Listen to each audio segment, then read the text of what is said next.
મોરબી શહેરમાં દર વર્ષની જેમ આ વર્ષે પણ રામનવમીના પાવન પર્વ નિમિત્તે સમગ્ર હિન્દુ સમાજ અને વિવિધ સંગઠનો દ્વારા રામ જન્મોત્સવની ભવ્ય ઉજવણીનું આયોજન કરવામાં આવ્યું હતું। રામનવમી નિમિત્તે આજરોજ મોરબી શહેરમાં પ્રભુ શ્રીરામની ભવ્ય શોભાયાત્રાનું આયોજન કરાયું હતું। સામા કાંઠે સર્કિટ હાઉસથી શોભાયાત્રાની શરૂઆત થઈ, જે શહેરમાં વિવિધ વિસ્તારોમાં પસાર થઈ હતી। આ શોભાયાત્રામાં મોટી સંખ્યામાં રામ ભક્તો જોડાયા હતા।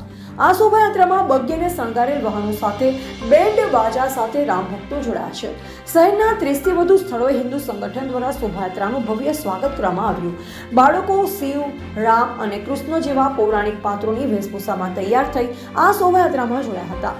શોભાયાત્રાનો route circuit house, Maharana Pratap circle, Mayur પુલ, વીસી ફાટક, ત્રિકોણ બાગ, નવા ડેલા રોડ, જૂના બસ સ્ટેન્ડ, રામ ચોક, નવા બસ સ્ટેન્ડ, બાપા સીતારામ ચોક, સીતા ચોક, રવાપર ચોક રોડ, ચકિયા હનુમાન, સાત માર્કેટ, નહેરુ ગેટ, દરબારગઢ। શોભાયાત્રા દરમિયાન નવા બસ સ્ટેન્ડ અને નગર દરવાજા ચોક ખાતે આરતી સાથે સ્વાગત કરવામાં આવ્યું। રાત્રે 12 વાગે દરબારગઢ સ્થિત રામ મહેલ મંદિર ખાતે મહાઆરતી સાથે શોભાયાત્રા પૂર્ણ કરવામાં આવશે। સેવાભાવી દ્વારા શોભાયાત્રા દરમિયાન ઠંડા પાણીનું સાથે ઠંડા કોલ્ડ ડ્રિંક્સનું પણ વિતરણ કરવામાં આવ્યું હતું। રિપોર્ટર કેતન પ્રજાપતિ, મોરબી।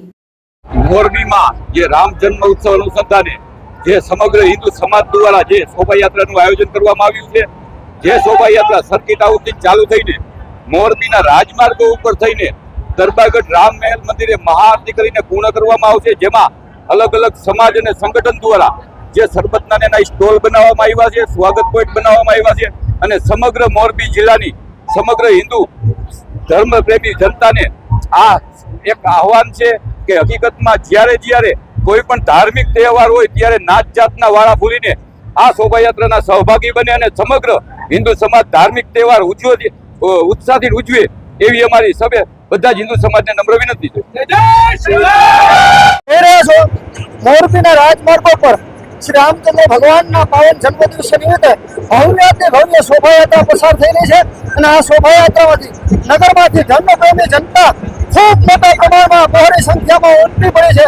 આ સાથે સાથે આ શોભાયાત્રામાં અનેક જગ્યાએ શોભા અને સ્વાગતના સ્ટોલ અને આરતીના કાર્યક્રમો રાખવામાં આવ્યા છે। સાથે સાથે આ શોભાયાત્રામાં છાવા અને બીજા એના પ્રકારના કોન્સેપ્ટ દ્વારા અનેક સ્કૂલોના એવા અનેક ફ્લેટ પણ જોડાયેલા છે અને આપ જોઈ રહ્યા છો કે આ શોભાયાત્રા કદાચ મોરબીની ન ભવિષ્યથી તો ન કહી શકાય, કારણ કે ભવિષ્યમાં આનાથી પણ વિરાટ અને મહાન શોભાયાત્રા થવાની છે, પણ ભૂતકાળમાં કદાચ એવું કહી શકીએ કે આજ લગીની શ્રેષ્ઠમાં શ્રેષ્ઠ અને દિવ્યમાં દિવ્ય તેજોમય પાવન આત્માને શાંતિ આપે એવી શોભાયાત્રા મોરબીના રાજમાર્ગો સુધી પસાર થઈ રહી છે।